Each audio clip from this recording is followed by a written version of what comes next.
The Democrats also released a list of recommendations yesterday, very close to what the president has outlined already, but it's still not clear how any of these proposals are going to move forward. What can you tell us about that, Shira? Well, like you said, the House Democrat task force on this issue came out with several proposals that were very close to what the president has asked for.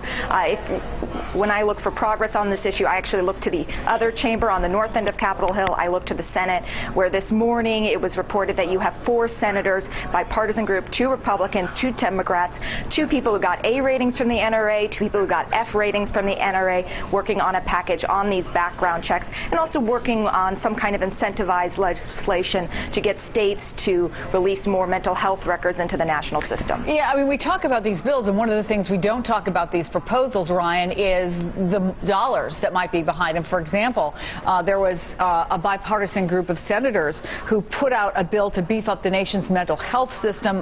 Debbie Stabenow, Roy Blunt, Jack Reed, Marco Rubio, Susan Collins. But it's going to cost $1.4 billion.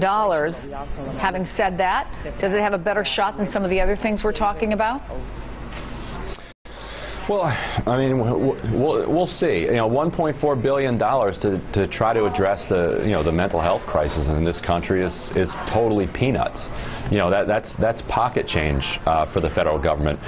You know, it's so little, it's almost not even worth debating. And you know, it's funny that we talk about you know, we need a balanced approach to cutting this deficit.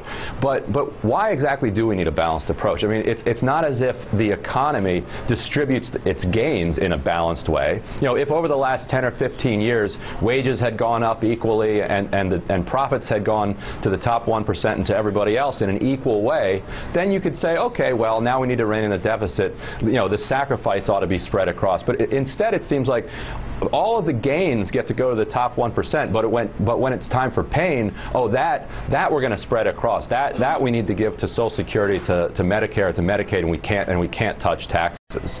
Ryan Grimm, Shira Toeplitz, thank you so much. Have a good weekend. Good luck.